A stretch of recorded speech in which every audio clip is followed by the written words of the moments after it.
जय हिंद। आज की वीडियो में हम कवर करेंगे दिल्ली सल्तनत काल के 25 प्रश्नों को। पहला प्रश्न है, निम्नलिखित में से किसे कुरान ख्वां या कुरान का पाठ करने वाला भी कहा जाता था? कुतुबुद्दीन ऐबक को, इल्तुतमिश को, मोहम्मद बिन तुगलक को या फिरोज शाह तुगलक को?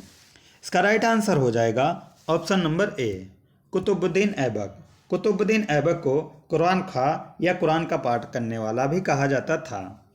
किस सल्तनत कालीन शासक को मिन्हाज ने हातिम ताई द्वितीय की संज्ञा दी थी?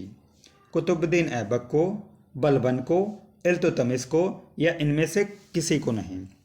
इसका राइट आंसर हो जाएगा option number A, Qutubuddin Aibak को हातिम ताई द्वितीय की संज्ञा मिन्हाज ने दी थी। 2.5 दिन का झोपड़ा मस्जिद अजमेर का निर्माण किसने करवाया था? इल्तुतमिश ने, कुतुबुद्दीन ऐबक ने, बलबन ने या फिरोज तुगलक ने? इसका राइट आंसर हो जाएगा option number B, Qutubuddin Aibak ने 2.5 दिन का झोपड़ा मस्जिद अजमेर का निर्माण करवाया। निम्नलिखित में से कौन अपने को ईश्वर का अभिशाप कहता था? चंगेज खां, तैमूर लंग, नादिर शाह या इनमें से कोई नहीं? इसका राइट आंसर हो जाएगा ऑप्शन नंबर ए, चंगेज खां। चंगेज खां अपने को ईश्वर का अभिशाप कहता था। निम्नलिखित में से किसे बगदाद के खलीफा ने मंसूर, स्वीकृति पत्र या मानाभिषेक पत्र प्रदान किया? कुतुबुद्दीन ऐबक को, इल्तुतमिश को, रजिया सुल्तान को या इनमें से किसी को नहीं? इसका राइट आंसर हो जाएगा option number B, Qutubuddin Aibak को। दिल्ली सल्तनत का पहला सुल्तान कौन था जिसने दोआब के आर्थिक महत्व को समझा? कुतुबुद्दीन ऐबक, इल्तुतमिश, अलाउद्दीन खिलजी या मोहम्मद बिन तुगलक? इसका राइट आंसर हो जाएगा ऑप्शन नंबर बी, इल्तुतमिश ने दोआब के आर्थिक महत्व को समझा था। दिल्ली की राजगद्दी पर अफगान शासकों के शासन का निम्नलिखित में से कौन सा एक सही कालक्रम है? सिकंदर शाह लोदी, इब्राहिम लोदी, बहलोल लोदी या सिकंदर शाह लोदी, बहलोल लोदी या इब्राहिम लोदी? बहलोल लोदी, सिकंदर शाह और इब्राहिम, बहलोल लोदी, इब्राहिम या सिकंदर शाह? इसका राइट आंसर हो जाएगा option number C, Bahlol Lodi, फिर सिकंदर शाह, फिर इब्राहिम लोदी। यह सही कालक्रम है। दिल्ली सल्तनत के तुगलक राजवंश का अंतिम शासक कौन था? फिरोज शाह तुगलक, गियासुद्दीन तुगलक द्वितीय, नासिरुद्दीन महमूद, नसरत शाह? इसका राइट आंसर है option number C, Nasiruddin Mahmud Delhi के तुगलक राजवंश का अंतिम शासक था। मध्यकालीन भारतीय राजाओं के संदर्भ में कौन सा कथन सही है? तो इसका राइट आंसर देख लेते हैं, ऑप्शन नंबर डी हो जाएगा। ए गलत है किंतु आर सही। चंगेज खां के अधीन मंगोलों ने किसके शासनकाल में भारत पर आक्रमण किया? बलबन के, फिरोज शाह तुगलक के, इल्तुतमिश के या मोहम्मद बिन तुगलक के? इसका राइट आंसर हो जाएगा ऑप्शन नंबर सी, इल्तुतमिश के शासनकाल में चंगेज खां के अधीन मंगोलों ने आक्रमण किया था भारत पर। निम्नलिखित युग्म में कौन सा सही रूप से सुमेलित है? तो इसका राइट आंसर हम देख लेते हैं, ऑप्शन नंबर ए, दीवाने बंदगान तुगलक। सल्तनत काल में फवाजिल का अर्थ था अभिजात वर्ग को दिया जाने वाला अतिरिक्त भुगतान, वेतन के बदले में निर्धारित मालगुजारी, इक्तादारों द्वारा सरकारी खजाने में जमा की जाने वाली अधिशेष राशि, कृषकों से की जाने वाली गैर कानूनी जबरी वसूली। तो इसका राइट आंसर हो जाएगा ऑप्शन नंबर सी, इक्तादारों द्वारा सरकारी खजाने में जमा की जाने वाली अधिशेष राशि को फवाजिल कहते थे।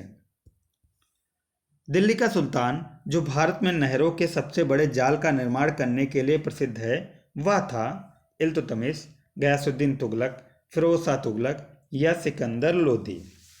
इसका राइट आंसर हो जाएगा option number C, Firoz Shah Tughlaq Bharat में नहरों के सबसे बड़े जाल का निर्माण करने वाला प्रसिद्ध शासक था। अपनी शक्ति को समेकित करने के बाद बलबन ने भव्य उपाधि धारण की थी, तूते हिंद की, कैसरे हिंद की, जिल्ले इलाही की या दीने इलाही की? इसका राइट आंसर हो जाएगा ऑप्शन नंबर सी, तूती ए हिंद की उपाधि धारण की थी। निम्नलिखित में से किसने भारत का सबसे पुराना मकबरा नासिरुद्दीन महमूद का मकबरा सुल्तानगढ़ी दिल्ली का निर्माण करवाया और मकबरा निर्माण शैली का जन्मदाता होने का गौरव पाया था? बलबन ने, कुतुबुद्दीन ऐबक ने, इल्तुतमिश या इनमें से किसी ने नहीं? तो इसका राइट आंसर हो जाएगा ऑप्शन नंबर सी, इल्तुतमिश ने। इल्तुतमिश द्वारा बनवाया गया अतार कीन का दरवाज़ा, जो कि अकबर के बुलंद दरवाज़ा का प्रेरणा स्रोत बना, स्थित है दिल्ली में, अजमेर में, लाहौर में, नागौर या जोधपुर में? इसका राइट आंसर हो जाएगा ऑप्शन नंबर डी, नागौर या जोधपुर में स्थित है। किसने 40 तुर्की सरदारों को लेकर तुर्काने चहलगानी या चालीसा दल का गठन किया? ऐबक ने, इल्तुतमिश ने, बलबन ने या रजिया ने? इसका राइट आंसर हो जाएगा ऑप्शन नंबर बी, इल्तुतमिश ने तुर्काने चहलगानी या चालीसा दल का निर्माण किया था। निम्नलिखित में से कौन राज दरबार में बलबन का सर्व प्रमुख प्रतिद्वंदी था? इमामुद्दीन रेहान, किसलू खां, जफर खां या इल्तुतमिश?